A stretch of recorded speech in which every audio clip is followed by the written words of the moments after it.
week, we had your first warning about a messy morning commute, and as you head out on the roads this morning, they are going to be treacherous. Good morning, Michiana. I'm ABC 57 meteorologist Monica Ott with your first warning neighborhood weather. Freezing rain, sleet, snow, and rain. We've got you covered. ABC 57 News at 5:30 continues now.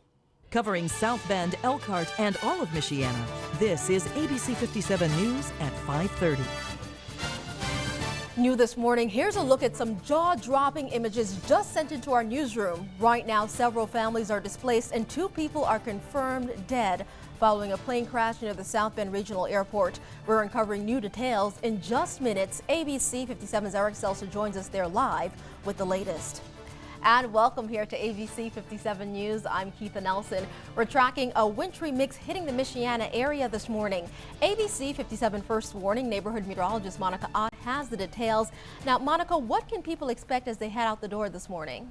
Well, Keitha, they can expect sleet, freezing rain, a little bit of snow, and some very nasty road conditions. And if you are in our northern counties, well, if you head out the door just a minute from now, you're just going to see some windy conditions, but changes are coming. Everyone expecting some wet weather today. You can see that snow and freezing rain is marching north into our northern Indiana counties, expected to impact everyone. The area of greatest concern, though, are our far southern counties, and that is because of the freezing rain that is going to create some really nasty driving conditions out there. And we'll continue to update you throughout the day on air and online at abc57.com, tracking all of the sleet, snow, freezing rain, and eventually rain. So as you head out the door this morning, don't forget the umbrella and make sure you have plenty of time to get to your destination because those roads will be slick. We'll keep you covered with the latest timing of forecast track in just a few minutes. Keitha? Thanks, Monica. And this morning we're following a developing story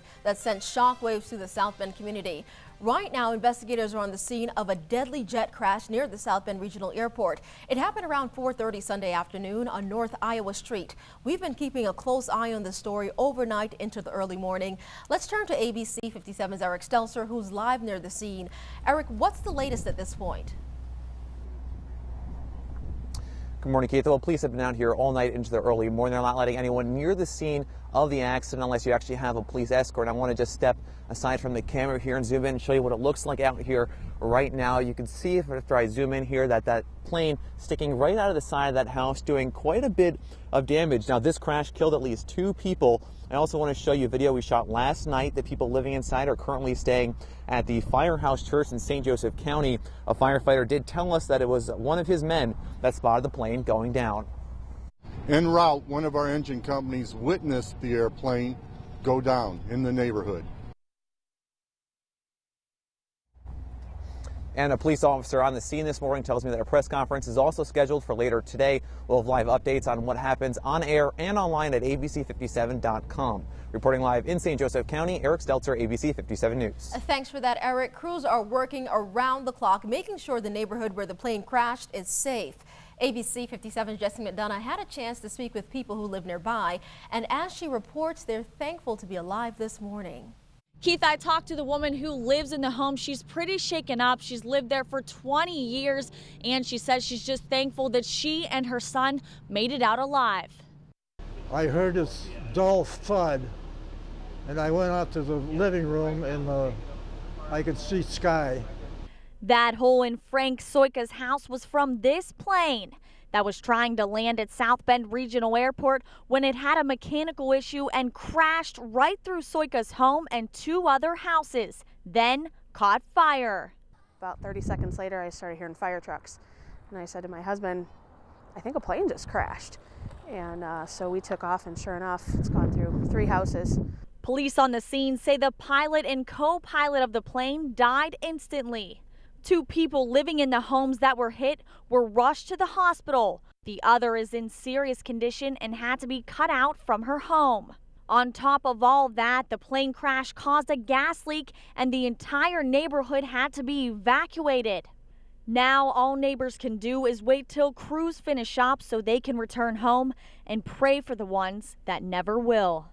My prayers go out to the families, the neighbors, the people in the plane. You know, I can only imagine what they're going through right now.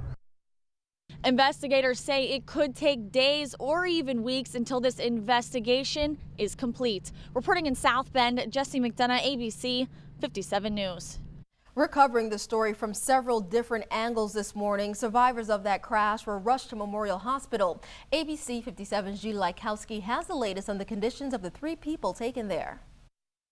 So when there is an emergency, a community-wide emergency like this, usually those patients will be brought to Memorial for assessment. Memorial Hospital is calling the multiple victim plane crash that occurred on South Bend's west side a community-wide emergency. We have 2 who are listed in fair condition, and we have 1 who was treated in our emergency room and taken to surgery, who was listed in serious condition.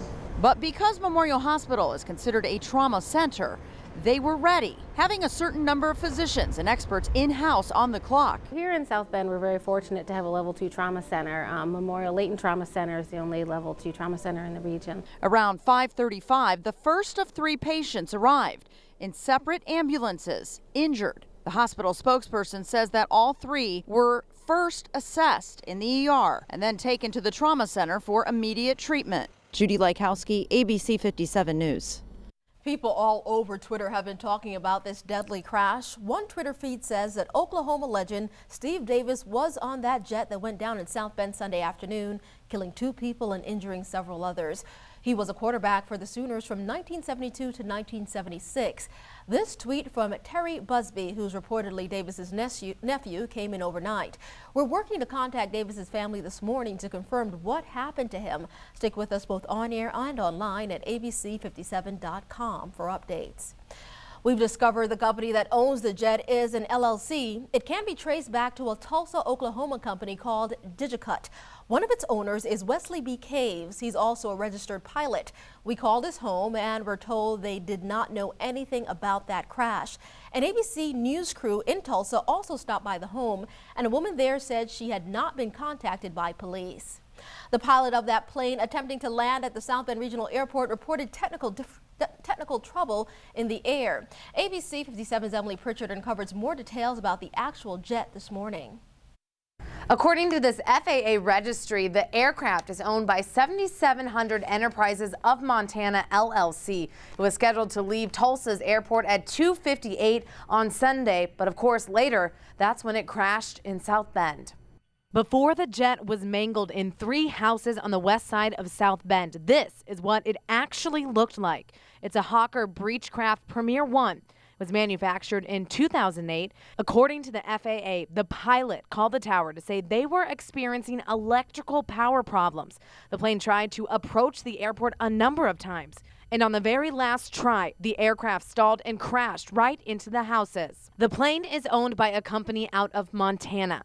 One of the business partners with architectural window film out of Tulsa tells us his business partner, who was also a pilot, was on board along with 3 other people. This is the full flight history for the aircraft for the past 6 months, and Sunday is the first and only time in that short amount of time that the aircraft has been scheduled to fly to South Bend. And according to this flight log right here, the flight was only supposed to last about 1 hour and 25 minutes. It was scheduled to land at South Bend Regional Airport at 4:23 p.m. Reporting in the newsroom, Emily Pritchard, ABC 57 News. And new this morning, today it's back to court for a man charged in connection with a double homicide. Stephen Clippinger is facing charges in connection with 2 murders at a Mishawaka home back in June.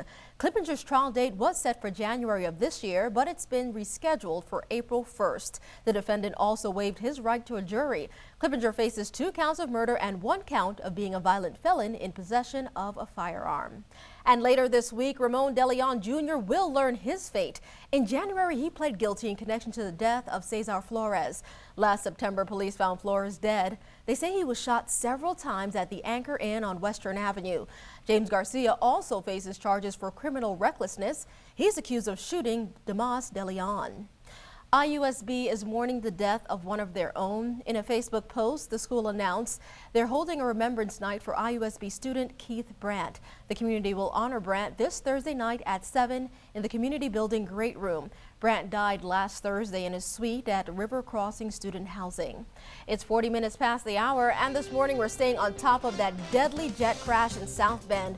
Right now, here's a live look out at the scene. This is near North Iowa Street. In just a couple of hours, we're expecting to learn more during a press conference. So far, we've confirmed 2 deaths. Stick with ABC 57 News for updates throughout the morning. Also ahead.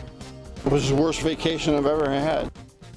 A downed Carnival cruise ship finally returns, and this morning its passengers are still reeling. Straight ahead, what the company is offering unsatisfied customers and why some people say it's not enough. Forget the umbrella as you head off to the bus stop this morning. By the end of the day, Michiana will have seen sleet, freezing rain, snow, and rain. We are keeping you ahead of all of it after the break.